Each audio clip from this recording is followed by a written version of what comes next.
If that advice is coming from your pre-health office, it is bad advice.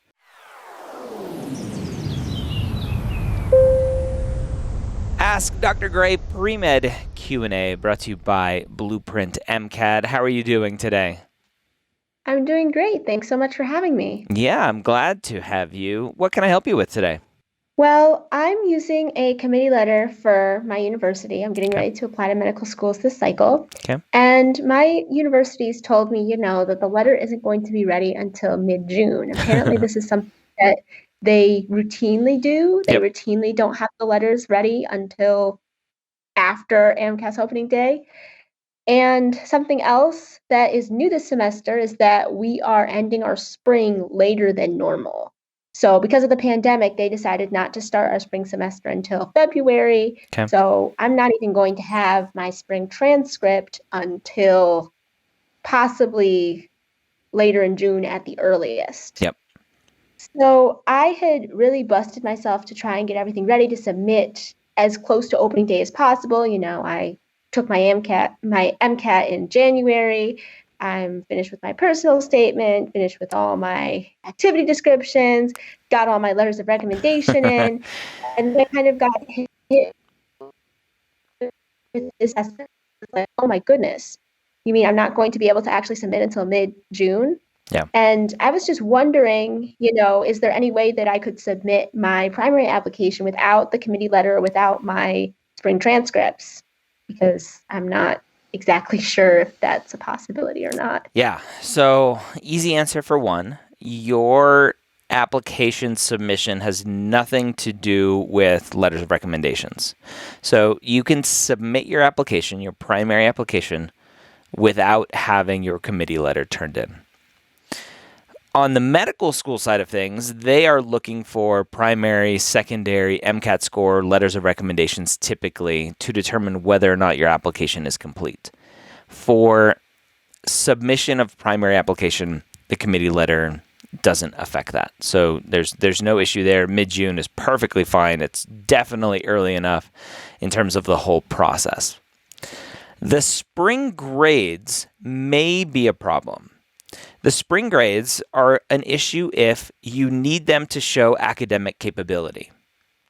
If you are relying on those spring grades to show a continued upward trend because maybe you struggled early on, but now your kind of trend over the last several semesters has going up and up and up and up, you may need those semester grades to have one more semester under your belt as close to a 4.0 as possible.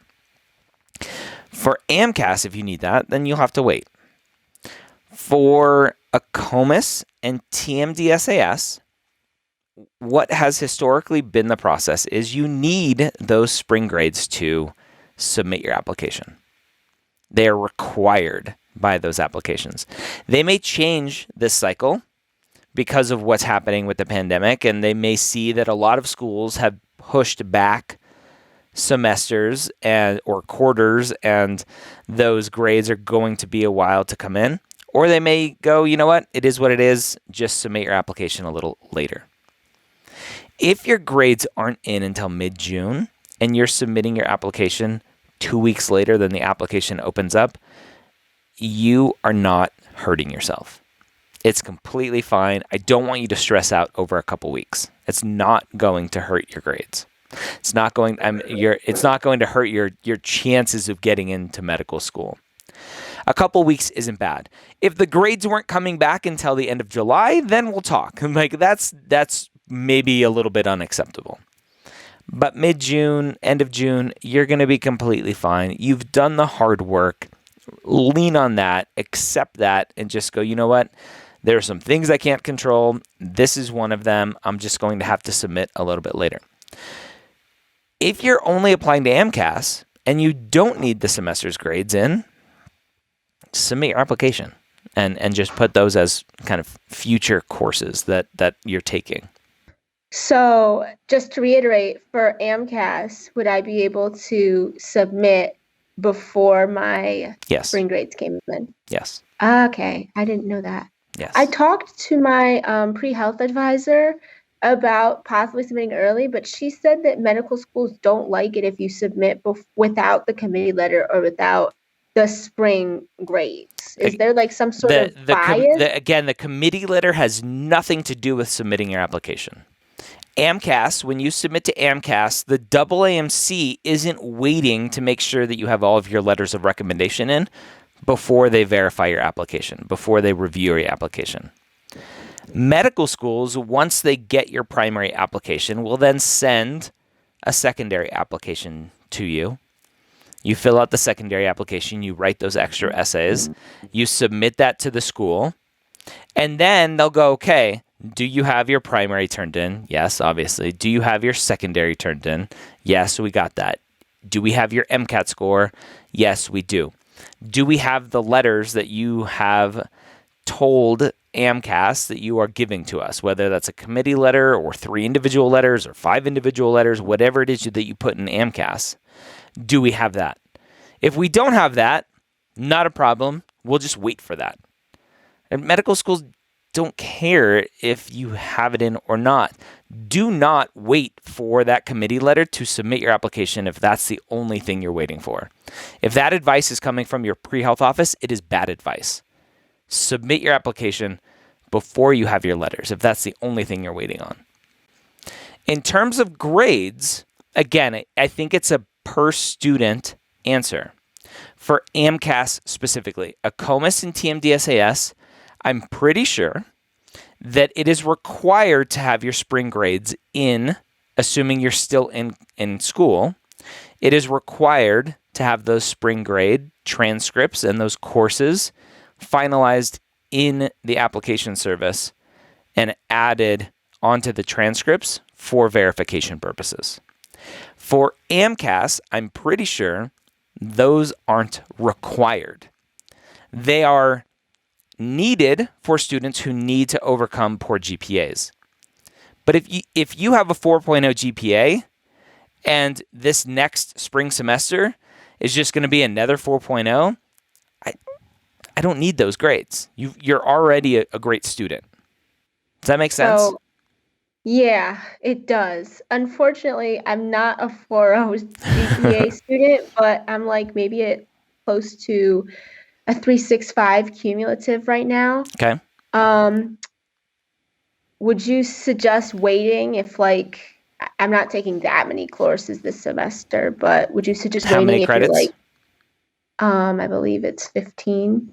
Okay, so that's a lot of credits. And if you got a 4.0 this semester, what would that bring your GPA to? I'm not sure. I feel like last semester I took same amount of credits, got a 3.93 semester GPA, but only went up barely a couple points. A little I bit. went from a 3.64 to maybe a 3.65. Yeah.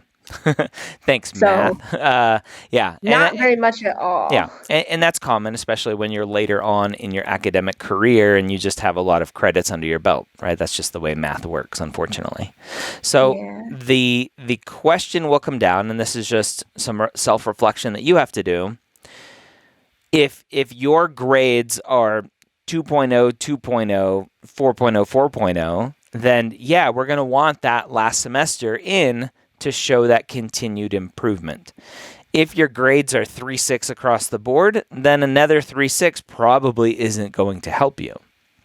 And so go ahead and submit. But it sounds like potentially you're needing that continued upward trend, even though it's not going to move the needle a ton for your cumulative GPA, it will show a great upward trend. Then yeah, just wait for those grades to come in. Again, waiting until mid-June or end of June isn't going to kill you. I see. Yeah, I guess maybe it would, because I do have a nice little upward trend, which I was happy about. So maybe it would be better to show a more continued upward trend rather than leave any question marks about how the semester turned out, assuming I do well. Exactly. And we don't know what's going to happen, right? We're recording this right now, beginning of March, mid-March, or whatever day it is. And last year, for the 2020-2021 application cycle, AMCAS pushed back the submission date to medical schools by a little over 2 weeks, I believe it was. So medical schools weren't getting applications until July 10th, I believe it was. Historically, they get it like the third week of June. Even if you submit June 1st, medical schools aren't seeing applications until about the third week of June. We may see the same thing this year. We don't know yet. I don't believe AMCAS or the AAMC has mentioned if they're going to delay submission again to medical schools. They may. Medical schools may have a longer drawn out process this year. I wouldn't worry about it. Right? There's nothing you can do about it. So why even worry about it? I guess that's true. Well, thank you so much for all of the guidance there. I didn't even think that after talking to my pre-med advisor that it was even a possibility, but I think I'll probably just end up waiting because, like you said, I would want to have my spring grades in, assuming they don't come in too late, because I don't even know when they're going to be released. Estimating mid-June, but I'm not 100% sure right now. Yeah, figure out when that date is, and then just don't worry about the committee letter. I mean, get the committee letter, but don't worry about if that's done and submitted before you can submit your application. Those are two very separate processes that don't rely on each other. Perfect. Any other questions? I believe that's it. I'm just working on, getting a school list together, figuring out where I want to apply. And I guess this is, maybe kind of an exciting time. Yeah. Figuring out, hopefully, which one of these schools is going to work out for me. Yeah. That's the fun part of this process, is doing a lot of research into the schools, figuring out what each individual school, what their mission is, what their vision is, what types of students they're potentially looking forward to see where you are going to fit and be a great student. Perfect. Well, thank you very much. This was very informative. So I want to ask before we end here, you used free resources from Blueprint and eventually, I believe, even more of their full-length exams. I've, for the longest time, because of students like yourself and students on Reddit who say that Blueprint exams are the second best exams out there behind the AAMC. What was that experience like for you using their diagnostic and using their full-length exams? Well, it's very nice that they have a free diagnostic or a free, and a free full-length exam. Yeah. So low commitment right off the bat, especially for students who might not have as much money to spend on resources. And I'm, of course, very appreciative for that. I'm always recommending people to at least try out the diagnostic. Yeah. That's what I did starting out, and I think it was very great to be able to see their analytics when you get back your diagnostic or one of your full lengths. I think that it's very difficult to review your exams afterwards, or at least it was for me. When I was taking Kaplan full lengths, there wasn't as much information when you get your test score back. So I had to spend more time reviewing, and that was difficult. But for Blueprint, I could see, this is not only, of course, how many you get wrong, but, for example, I changed the answer from right to wrong this many number of times. Or I changed the answer from wrong to right this many of times. Or this is how many people got this question wrong. It's a lot of really great analytics that can help you figure out how to move in the right direction. Yeah. So I liked it so much, I purchased a few additional full lengths afterwards, after I used the free ones. And I think it was a wise investment. And I'm happy that the MCAT process is fortunately over. It's over. But I'm thankful that Blueprint was a part of it.